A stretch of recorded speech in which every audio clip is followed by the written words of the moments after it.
بولیے اللہم اغفر لے. آگے کہتے ہیں سامنے شہید پڑا ہے اور یہ گردان کوٹ پڑھ رہے عطا اللہ بنجالوی. عطا اللہ بنجالوی میں آپ سے کہتا ہوں وہ یہاں پر بیٹھا ہو اس کو کہہ دو میں تو منتظر ہوں بھائی تم ان کو تیار تو کرو نا. میں نے کہی ایک بار کہا بھائی تیار کرو لیکن کوئی شخص ان کو تیار کرنے کے لیے تیار نہیں ہوتا یا یہ تیار ہونے کے لیے تیار نہیں ہوتے. خیر میں کہتا ہوں گردان پڑھ رہے کہتے جنازہ شہید کا پڑا ہے تم کہتے ہو شہید زندہ ہے پھر تم دعا مانگتے ہو اللہم اغفر لحینا وحینا. زندہ ہے نا اندازہ کرو بس سوچا ڈالنا ہے. کہتے جب شہید زندہ ہے تو دعا کیا مانگ اللہم اغفر لحینا. کہتے ہیں زندہ پھر حینا کون ہے تو میتنا کیوں کہتے ہو. کہتے ہیں میتنا کہنے اس بات کی دلیل ہے کہ یہ مردہ ہے اگر زندہ ہوتا اللہم اغفر لحینا وحینا کہتے. میں نے کہا اچھا اگر تیری دلیل کو مان لیا جائے نا سامنے پڑا ہوا ہے سامنے پڑی ہے عورت تم کہتے ہو وذکرنا سامنے لاش کس کی ہے اور ہم کیا کہہ رہے ہیں سامنے پڑا ہے مرد ہم کیا کہہ رہے ہیں انسانا. میں نے کہا اگر سامنے عورت ہے ہونا اللہم اغفر لحینا ومیتنا وشاہدنا وغائبنا وانسانا وانسانا کہو نا سامنے عورت جو پڑی ہے انسانا انسانا کہہ دو نا سامنے مرد پڑے پھر ذکرنا ذکرنا کہہ دو نا تو جو جواب تمہارا ہوگا وہی جواب میرا ہوگا. دو نا جواب. میں نے کہا تم سے جواب بحمدللہ تعالی نہیں بن سکے گا. میں تمہیں کہتا ہوں یاد رکھ لو اگر سامنے کبھی شہید ہوگا کبھی غیر شہید ہوگا کبھی مذکر ہوگا کبھی مذکر نہیں بلکہ مؤنث ہوگی رب نے دونوں کے لیے جملے عطا کر دیے. اگر سامنے شہید ہو اللہم اغفر لحینا اور حینا کی برکت سے میتنا. اگر سامنے غیر شہید ہے تو پھر میتنا اس کی برکت سے حینا. اگر سامنے مذکر ہے فذکرنا اس کی برکت سے انسانا. اگر سامنے مؤنث ہے انسانا اور اس کی برکت سے ذکرنا. ہم نے دونوں کو مان لیا ایک موجود ہوگا ایک موجود نہیں ہوگا. ہم تو دونوں کے قائل ہیں لیکن جو تم نے بحث چڑھی ہے تم جواب دو جو ہم نے بحث چڑھی ہم جواب دیں گے. میں ایک درمیان یہاں پر بھی کہہ دوں ممکن ہے یہاں پر بھی ہو مولانا کا اچھا خاصا مسئلہ پیش آیا ہو سکتا ہے تمہیں بھی پیش آئے. مجھے ایک ساتھی نے کہا وہ جی حدیث میں آتا ہے کہ جب تم جنازے کی نماز پڑھتے ہو نا تو تم جنازے کے بعد دعا نہیں مانگتے. میں نے کہا عجیب بات ہے ایک لڑائی غیر مقلدوں سے شروع ہو گئی ایک لڑائی آل بدعت بریلوی شروع ہو گئی. غیر مقلد یہ بدعتی نمبر 1 ہے اور بریلوی بدعتی نمبر 2 ہے. ایک لڑائی اس سے اور ایک لڑائی اس سے. آپ کو یار یہ کیسے جو تم نے اس کو نمبر 1 کہہ دیا اور اس کو نمبر 2 کہہ دیا. میں نے کہا تم نہیں جانتے نمبر 1 اسے کہتے ہیں جو ثابت شدہ سنت کا انکار کر دے اور نمبر 2 سے کہتے ہیں جو غیر ثابت شدہ مسئلے کو دین مان لے. ایک الحاد اور ایک بدعت ہے. غیر مقلد ملحد ہے اور بریلوی بدعتی ہے اور ملحد نمبر 1 دشمن دین کا ہوتا ہے بدعتی نمبر 2 دشمن دین کا ہوتا ہے. لیکن ہم نے فرق جو نہیں کیا. میں کہتا ہوں بات سمجھنا ادھر میت کے جنازے کی نماز آئی ہے نا دو قسم کے آدمی آگے. ایک آیا غیر مقلد وہ فوراً کہنے لگا کہتا اگر تم جنازے کی نماز پڑھتے ہو میں سیالکوٹ میں تھا چند ایک علماء بیٹھے تھے اچانک میں پہنچا بڑے خوش ہوئے کہتا مولانا بہت اچھا ہو تم آگے ہم ایک مسئلے پر پریشان تھے. میں نے کہا پریشانی کس بات کی. کہتا کل یہاں پہ جنازہ تھا غیر مقلد نماز جنازہ پڑھانے لگا تو جناز سے پہلے بیان کیا کہتا ہے دوستو بھائیو آج ہم جنازہ سنت کے مطابق پڑھیں گے. اچھا بھائی سنت کون سی ہے فاتحہ اونچی آواز سے پڑھیں گے. اچھا دلیل سنو دلیل دینے لگا کہتے ہیں فاتحہ بھی نماز ہے اور نماز یہ جنازہ نماز ہے اور نماز بغیر فاتحہ کے نہیں ہوتی لہٰذا نماز جنازہ بغیر فاتحہ کے نہیں ہوتی. میں نے کہا یہ قرآن کی آیت تو نے پیش کی ہے یہ پیغمبر کی حدیث پیش کی ہے یا قیاس پیش کی ہے. تم تو کہتے تھے قیاس کرنا ابلیس کا کام ہے آج تم نے ابلیس کے ایجنٹ بن کے قیاس کرنا شروع کر دیا. تمہیں تو قیاس نہیں کرنا چاہیے تھا. تم تو حدیث پیغمبر پیش کرتے کہ نماز جنازہ بغیر فاتحہ کی نہیں ہوتی. میں نے کہا اس نے جو قیاس پیش کیا تم اس کی گردن پکڑ کر کہتے نہیں بھائی تم حدیث پیش کرو قرآن کی آیت پیش کرو جو تمہارا موقف ہے. میں نے علماء سے کہا فوراً اس پہ سوال کرو آپ بھی ذہن نشین کر لو. کہتے جنازہ یہ نماز ہے نماز بغیر فاتحہ کے نہیں ہوتی تو جنازہ بغیر فاتحہ کے نہیں ہوگا. میں نے کہا اچھا نماز جنازہ نماز ہے اور نماز بغیر قرات کے نہیں ہوتی فاتحہ بغیر قرات کے نہیں ہے. نماز جنازہ نماز ہے نماز بغیر رکوع کے نہیں ہے نماز جنازہ بغیر رکوع کے نہیں ہوگی. نماز جنازہ نماز ہے اور نماز بغیر سجدے کے نہیں ہے نماز جنازہ بغیر سجدے کے نہیں ہے. نماز جنازہ نماز ہے اور نماز بغیر تشہد کے نہیں ہے نماز جنازہ بغیر تشہد کے نہیں ہے. مانو نا کہتے ہیں نماز ہے مگر رکوع نہیں ہے نماز ہے مگر سجدہ نہیں ہے نماز ہے مگر تشہد نہیں ہے. میں نے کہا نماز ہے مگر فاتحہ بھی نہیں ہے. تم نے اتنی باتیں چھوڑ دی ہیں تو تم پھر بھی اہل حدیث ہو اور ہم نے ایک بات چھوڑ دی تمہیں ہمیں کیسے مشرک کہہ دیا. تو جو دلیل تمہاری تھی میں نے تمہاری دلیل لے کر بات کی ہے نا تو جو جواب تم دو گے وہی جواب ہم دیں گے. اب تم جواب کی تیاری کرو اب اس سے کوئی جواب نہیں بن پڑتا. تو میں نے کہا وہ ایک طرف ہوا ایک اور آ گیا. یہ مسعود الدین عثمانی کا ماننا تھا اسی لاہور کی بات ہے. میں میت کے بارے سے بات کر رہا ہوں. ایک آ گیا مجھے کہتا جی سوال کرنے ہیں. میں نے کہا جی بڑے شوق سے کرو لیکن جس شوق سے سوال کرو گے نا تم نے اسی شوق سے پھر جواب بھی سننے ہیں. کہتا نہیں میرا ایک سوال ہے. میں نے کہا کرو کرو سوال سنو. مجھے کہتے جی مولانا یہ اس قبر میں اسی قبر میں میت کو عذاب اور ثواب ہوتا ہے. میں نے کہا بالکل ہوتا ہے. کہتے آپ اس پہ قرآن کی آیت پیش کر سکتے ہو؟ ایک بات دے نشین کر لو. پہلے مخاطب کا اصول توڑو, پہلے سامع کا اصول توڑو, اصول توڑنے کے بعد اپنے دلائل پیش کرو. میں نے کہا تیرا کیا خیال ہے؟ کہتے جس قبر میں عذاب و ثواب ہوتا ہے. میں نے کہا جی بالکل ہوتا ہے. کہتا تم قرآن کی آیت پیش کر سکتے ہو؟ میں نے کہا اچھا میں آیت بعد میں پیش کروں گا, میں پہلے جناب سے 2-4 سوال کرتا ہوں. کہتا جی کون سا؟ میں نے کہا جب انسان مر جاتا ہے تو مرنے کے بعد تم کیا کرتے ہو؟ کہتا جی ہم غسل دیتے ہیں. میں نے کہا پھر کیا کرتے ہو؟ کہتا جی کفن دیتے ہیں. میں نے کہا پھر کیا کرتے ہو؟ کہتے اس کے بعد جنازے کی نماز پڑھتے ہیں. میں نے کہا پھر کیا کرتے ہو؟ کہتا جی دفن کرتے ہیں. میں نے کہا دفن کے بعد کیا کرتے ہو؟ کہتا ہے دعا مانگتے ہیں. میں نے کہا پھر کیا کہتے ہو؟ کہتا جی گھر جاتے ہیں. میں نے کہا بہت اچھا. تم نے کہا جب انسان مر گیا ہم نے مرنے کے بعد اس کو غسل دیا. قرآن کی آیت پڑھو. اللہ قرآن میں کہتے ہیں میت کو غسل دینا چاہیے. تم نے کہا غسل کے بعد کفن دیتے ہیں. قرآن کی آیت پڑھو. اللہ قرآن میں کہتے ہیں میت کو کفن دینا چاہیے. تم نے کہا کفن کے بعد جنازے کی نماز پڑھتے ہیں. قرآن کی آیت پڑھو. رب نے قرآن میں کہا میت پہ جنازہ پڑھو. تم نے قبر میں دفن کر دیا. اللہ قرآن میں کہتا ہے میت کو دفن کر دو. تم نے دفن کے بعد دعا مانگی ہے. اللہ قرآن میں کہتا ہے دعا مانگو. یہ تم نے جو 5 کام کیے تو کیوں کیے؟ فوراً چپ ہو کر جس یعنی بلی کی طرح کہتے ہیں ہم 5 بات اس لیے مانتے ہیں کہ حدیث میں آتا ہے. میں نے کہا جس حدیث میں 5 ہے اسی حدیث میں 36 بات بھی ہے. جب تم نے 5 باتیں حدیث کی وجہ سے مان لی ہیں تو پھر 6 بات حدیث کی وجہ سے مان لو نا. اب وہ بیچارہ چپ ہو گیا. میں نے کہا تیرا اصول ٹوٹا نا. اب میں آیات بھی پڑھتا ہوں. اسی قبر میں عذاب ہوتا ہے, اس پہ آیات بھی موجود ہے. یہ مطلب نہیں کہ آیات موجود نہیں ہے, آیات بھی موجود ہے. لیکن تمہیں کسی نے دھوکہ دیا اس قبر میں عذاب نہیں ہوتا, عذاب اسی قبر میں ہوتے. میں یہ کہہ رہا تھا ایک بحث غیر مقلد نے چھیڑی ہے, ایک بحث مماتی نے چھوڑی ہے, اور ایک بات بریلوی چھیڑ کے کھڑا ہو گیا. بریلوی کیا کہتے تم جنازے کی نماز پڑھتے ہو؟ ہم نے کہا جی پڑھتے ہیں. تو جنازے کے بعد دعا مانگتے ہو؟ ہم نے کہا جی مانگتے ہیں. کہتے تمہارے مولوی تو نہیں مانگتے. میں نے کہا جنازے کے بعد مانگتے ہیں, لیکن بات کا معنی تو نہیں سمجھا. ایک بات کا معنی دفن سے پہلے تھا, ایک بات کا معنی دفن کے بعد تھا. ہم نے جو دفن کے بعد دعا مانگی ہے تو جنازے کے بعد ہی مانگی ہے نا, جنازے سے پہلے تو نہیں مانگی ہے. ہم جنازے کے بعد دعا مانگتے ہیں لیکن دفن کے بعد مانگتے ہیں. میں نے ایک جگہ پہ کہا وجہ یہ ہے جو بندیت وفا کا نام ہے اور بریلویت بے وفائی کا نام ہے. میں نے کہا دونوں میں فرق یہ تھا, تیرے باپ نے تجھے 60 سال تک پالا ہے, آج تیرا والد فوت ہو گیا لیکن تیرے پاس وقت نہیں تھا. تو نے کہا جی جنازہ پڑھا, مولوی صاحب دعا مانگو میں نے دوڑنا ہے. تیرا ایم این اے وہ تجھے کئی تیرے کام کرواتا رہا, لیکن جب مر گیا تیرا تعلق ٹوٹا ہے. تو نے جنازے کے بعد دعا مانگی اور دوڑا. تیرے استاد نے تجھے پڑھا کے تجھے عالم بنا دیا, لیکن تو نے دوڑنا تھا نا. تیرا میت سے بے وفائی کا تعلق تھا, تو نے اس کے جنازے کے بعد دعا مانگ کے دوڑنا تھا. تو نے کہا فوراً مانگو. جو بندی وفا کا طرف سے تھے ہم نے کہا زندگی بھر اس کا ساتھ دیے تو مرنے کے بعد جہاں تک ساتھ دے تو وہاں تک تو دو نا. اس لیے ہم نے وفا کے تقاضے کا خیال کیا, ہم نے دفن کے بعد دعا مانگی ہے. تو نے بے وفائی کی ہے, تو فوراً دعا مانگ کے دوڑے. تیرا مسلک بے وفائی, ہمارا مسلک وفا ہے. تو بے وفائی وفا میں فرق ہوتا ہے نا. ہم دعا دفن کے بعد مانگے گا, وہ دفن سے پہلے مانگے گا. خیر میں جو بات کہہ رہا تھا, کہتے جی حدیث میں تو آتا ہے. میں نے کہا کون سی حدیث ہے, ہمیں بھی سناؤ. امام ابو حنیفہ کو نسب یہ تمہیں آ گئی ہے, کوئی ہمیں بھی حدیث سناؤ. آپ یہ ذہن نشین کر لو. کہتے جی حدیث میں آتا ہے اللہ کے پیغمبر نے فرمایا اذا صلیتم علی المیت فاخلصوا له الدعاء, کہ جب تم اذا صلیتم علی المیت فاخلصوا له الدعاء, کہ جب تم میت پر نماز پڑھو نا جنازے کی تو دعا اخلاص کے ساتھ کرنا. دیکھو اللہ کا پیغمبر حکم دیتے کہ جب تم میت پہ جنازے کی نماز پڑھو اخلاص سے دعا مانگنا. میں نے کہا اچھا یہ پیغمبر کا ارشاد ہے نا, تو نبی علیہ باللہ بے عمل تو نہیں نہ ہوتا, نبی تو با عمل ہوتا ہے. جب اللہ کے پیغمبر نے فرما دیا کہ میت پر جب جنازہ پڑھو دعا مانگو, پھر نبی خود بھی تو دعا مانگتے ہوں گے نا. اب نبی کون سی دعا مانگتے تھے؟ میں تجھ سے سوال کرتا ہوں, تو بتا دے. اگر تجھے نہیں آتا تو میں بتاتا ہوں. آپ اٹھائیں مشکات شریف کتاب الجنائز میں ابو ہریرہ رضی اللہ تعالیٰ عنہ سے یہی حدیث سے مبارک ہے اذا صلیتم علی المیت فاخلصوا له الدعاء. اب دعا کون سی مانگتے نبی, دعا کب مانگتے؟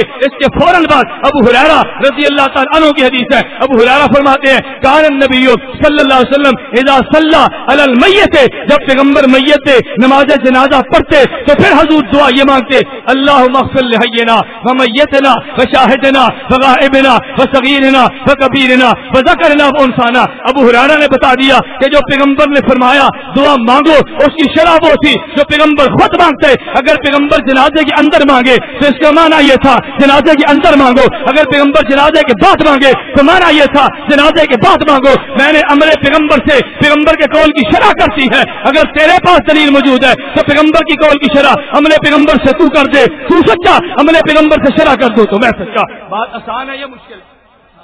بات بڑی آسان ہے نا، مگر اس کے لیے تیار نہیں ہوگا۔ پھر ساتھی کہتے ہیں اس حدیث کا مطلب کیا ہوگا؟ میں نے کہا اس کا مطلب یہ ہوگا کہ ماں صبح اپنے بچے کو تیار کرتی ہے اسکول بھیجنے کے لیے، پھر ماں اپنے بیٹے سے کہتی ہے بیٹا رش بہت ہے، بیٹا رش بہت ہے، یہ گاڑیاں بہت چلتی ہیں، جب تم سڑک سے گزرو تو خیال کرنا۔ جب سڑک سے گزرو تو کیا مطلب؟ خیال نہیں سمجھے؟ جب سڑک سے گزرو تو کیا مطلب؟ پہلے گزر جاؤ پھر خیال کرنا، یہ مطلب تھا کہ جب سڑک سے گزر جاؤ تو خیال کرنا۔ مطلب یہ تھا کہ گزرتے خیال کرنا۔ ماں اپنے بیٹے کو متوجہ کر رہی ہے بیٹا سڑک سے گزرو تو خیال سے گزرنا، یہ مطلب تھا خیال کرنے کا۔ جب پیغمبر نے فرمایا کہ دیکھو تم نماز تو پڑھتے ہو، اللہ کے لیے پڑھتے ہو، لیکن میت کے لیے جب لوگ آتے ہیں تو لوگ کبھی آتے ہیں نام رکھنے کے لیے، ناک رکھنے کے لیے، برادری کے لیے۔ اللہ کے پیغمبر نے فرمایا یہ دنیا میں جانے کا آخری وقت ہے، اب برادری کی وجہ سے نہ پڑھنا، اب خاندان کی وجہ سے نہ پڑھنا، اب ناک کی وجہ سے نہ پڑھنا، اب تم دعا اخلاص کے ساتھ مانگنا۔ اگر تمہیں یقین نہ آئے نا تو آج نماز جنازہ لوگ آئیں گے، جہاں ہزاروں کا مجمع بیٹھا ہوگا، ظہر کی نماز ہوگی تو 5 آدمی اٹھیں گے، جب جنازہ ہوگا تو 1000 اٹھیں گے۔ اگر اللہ کے لیے پڑھنا تھا تو 1000 نماز پڑھ لیتے نا۔ معلوم ہوا یہ نماز پڑھتے تو اللہ کا حکم سمجھ کے، یہ جو جنازہ پڑھتے ہیں نا اللہ کا حکم نہیں برادری کا حکم سمجھ کے۔ آج میں نے نہ پڑھا تو میرے باپ کے جنازے میں کون آئے گا؟ اس لیے پیغمبر نے فرمایا اذا صلیتم علی المیت فاخلصوا له الدعاء، کہ جب تم میت پر جنازے کی نماز پڑھو پھر اخلاص سے دعا مانگنا۔ میں کہہ یہ رہا تھا میں نے میت کے متعلق 2-3 باتیں کی ہیں، اللہ مجھے بھی سمجھنے کی توفیق دے، اللہ آپ کو بھی سمجھنے کی توفیق دے۔ اب میں آخری بات کہتا ہوں، یہ جو حمد و نعت کی محفل ہے، اگر یہ محفل عمل ہے، اگر یہ دین ہے، اگر یہ ثواب کا کام ہے، اگر یہ عمل صالح ہے، پھر ہم بھی دعا مانگتے ہیں اللہ اس کا اجر مولانا کی والدہ کو دے دے، اللہ اس کا اجر تمام ان اموات کو دے دے جن کا ایمان پہ خاتمہ ہوا، اللہ سب کو دے دے۔ اگر کسی کو اشکال پیدا ہو حمد و نعت کی محفل یہ تو اجر کا کام نہیں ہے، یہ تو ثواب کا کام ہے، میں اسے دعوت دیتا ہوں تم صبح جاؤ مسلم شریف کو کھول کے دیکھ لینا، مسلم شریف جلد نمبر 1 صفحہ 300 پہ روایت موجود ہوگی۔ حضرت امیر معاویہ رضی اللہ عنہ کے والد محترم ابو سفیان نے کلمہ نہیں پڑھا، ابھی کلمہ نہیں پڑھا، نبی پاک صلی اللہ علیہ وسلم کی دعوت موجود تھی، ابھی کلمہ نہیں پڑھا، حالت کفر میں تھے۔ ابو سفیان نے پیغمبر کے خلاف چند ایک شعر لکھے، حضور کی مذمت بیان کی ہے۔ اللہ کے پیغمبر نے حضرت حسان کو بلایا رضی اللہ تعالیٰ عنہ، حسان بن ثابت سے کہا حسان جاؤ ابو سفیان کا جواب دو۔ حضرت حسان کو پیغمبر نے یہ بھی فرمایا حسان اس بات کا خیال رکھنا میرا ابو سفیان کا نسب ایک ہے کہ ابو سفیان کا جواب دیتے ہوئے ایسا نہ ہو درمیان میں میرا نسب بھی آ جائے۔ ابو بکر صدیق کے پاس جاؤ رضی اللہ عنہ، علم الانصاب کے باہر ہے، حسان ابو بکر صدیق کے پاس گئے، نسب کو پوچھا، نسب کو دیکھا، نسب کو سیکھا، واپس آ کے کیا حضرت مجھے اگر اجازت ہو میں ابو سفیان کا جواب دے دوں، پھر میں تمہیں اجازت ہے تمہیں جواب دو۔ حسان بن ثابت نے پھر اشعار کلام کرتے ہوئے، پھر شعر پڑھتے ہوئے، قصیدہ پڑھتے ہوئے حسان نے جواب دیا اگر میں اپنے حمد و نعت میں دشمن کو جواب دیا جاتا ہے شعر کی صورت میں، اگر پیغمبر کی مدح کی جاتی ہے اشعار کی صورت میں، پھر حسان کا طریقہ ہے، پیغمبر کا حکم ہے، حضور نے حکم دیا حسان بولے، حسان بول کر کہتے حجوت محمد الفاجب عنہ فعند اللہ فی ذاک الجزاء، حجوت محمد برن تقیہ رسول اللہ شیمتہ الوفاء فإن ابی ووالدی وعرضی عرض محمد منکم بقاء ثقلت بنیتی ان لم تروها تسیر لک بکنفی قداء یبارین العینة مسعدات على اکتاف الاسل الزماء تذل جیادنا متمطرات تلتمهن بالخمر النساء فإن آرستم عنا تمرنا فكان الفتو وانكشف الغطاء فإلا فاصبروا لذلاب يوم يعز الله فيه من يشاء وقال الله قد أرسلت عبدا وإذ يقول الحق ليس به خفاء فقال الله قد أرسلت جندا هم الأنصار عرضتها اللقاء يلاقي كل يوم من ماد قتال أو سباب أو هجاء فمن يهجو رسول الله منكم ويمدحه وينصره سواء وجبريل رسول الله فينا وروح القدس ليس له كفاء واخر دعوانا ان الحمد لله۔ بیٹھ جاؤ بھائی، 1 منٹ بیٹھ جاؤ، اللہ کا بندہ تم نے تو سفر ہی نہیں کیا، 1 منٹ تشریف رکھو 1 منٹ۔ میں نے آپ سے کہا نا میری عادت نہیں بیان کرنا، میں فجر کی نماز کے بعد سرگودا سے چلاؤں، سرگودا سے فیصلہ آباد، وہاں سے سائی بال علوم شریعہ، وہاں سے جامعہ رشیدیہ، وہاں سے چیچا وطنی، وہاں سے عارف والا، وہاں سے پاک پتن، اور پاک پتن سے 11:30 چلو آج آپ کے سامنے بیٹھوں۔ تھکنا تو مجھے چاہیے، تھکے آپ بیٹھے ہیں اور میں بحمدللہ تعالیٰ اب بھی تازہ دم ہوں۔ اگر مجھے کسی اللہ کا فضل فرمائے کہ ٹکر لگ جائے تو پھر آدمی کا خون اور بڑھ جاتا ہے۔ میں نے اس لیے غرض کیا اللہ آپ کو مشن کی درد عطا فرما دے، اللہ دیوبندیت کے مسلک سے محبت عطا فرما دے۔ غیر مقلدین نے آج کے جلسے کو ناکام بنانے کی پوری کوشش کی ہے. مجھے بھی لاہور سے فون آیا, مجھے بھی, میں ابھی سائیوال نہیں پہنچا تھا تو فون آیا, مولانا کہاں پر ہو؟ میں نے کہا پاک پتن سے نکل رہا ہوں. کہاں؟ وہاں تو طوفان اور سیلاب آ گیا ہے, خیمے اکھڑ گئے ہیں اور وہاں پر اسپیکر ٹوٹ گئے ہیں, جلسہ ختم ہو گیا. میں نے کہا جلسہ ٹوٹے یا ختم ہو, میں نے وہاں پر جانا ہے, جلسہ ہو جانا میں نے آنا ہے. جہاں تک میں جا سکا جاؤں گا, وہاں پہنچ کر فون کر دوں گا مولانا لوری صاحب اس سے آگے ہماری گاڑی نہیں جاتی, جب تک جا سکے جائیں گے. فون مجھے بھی آیا, لیکن میں نے اپنے سفر کو چھوڑا نہیں ہے. میں آپ سے بھی کہتا ہوں افواہیں پھڑانا غیر مقلدین کا کام ہے. آخر ابلیس کا پوسٹر جو ہوا نہیں سمجھے, ابلیس کا اس کا کام ہے نا یار. جہاں تک ابلیس کی نشریات نہیں آتی تو اس نے جانا ہے اپنا کام کرنا ہے. یہ اسپیکر دے کر شیطان دوڑتا ہے, لیکن اس نے تو اپنا کام کرنا تھا. اس لیے ہم شیطان سے پریشان بھی نہیں ہے اور خناس سے پریشان بھی نہیں ہے. اللہ نے چاہا شیطان کی کمر بھی توڑیں گے, خناس کی کمر بھی توڑیں گے. اللہ نے چاہا تو بوسٹر کو برباد کریں, ہیڈ کوارٹر کو بھی توڑیں گے اور بوسٹر کو بھی, یہ سب برباد ہوگی انشاءاللہ. کہتے قرآن مقدس اور بخاری محدث پر دیکھیے, اس پر تفصیلی تفسیر کا وقت نہیں ہے. حامد چتروڑی نے کتاب لکھی ہے قرآن مقدس اور بخاری محدث, اس میں غلاظت کی حد کر دی ہے. میں صرف ایک بات عرض کرتا ہوں, حضرت ام المومنین امی عائشہ رضی اللہ تعالی عنہا کے حوالے سے امام بخاری کا موقف یہ ہے اور پورا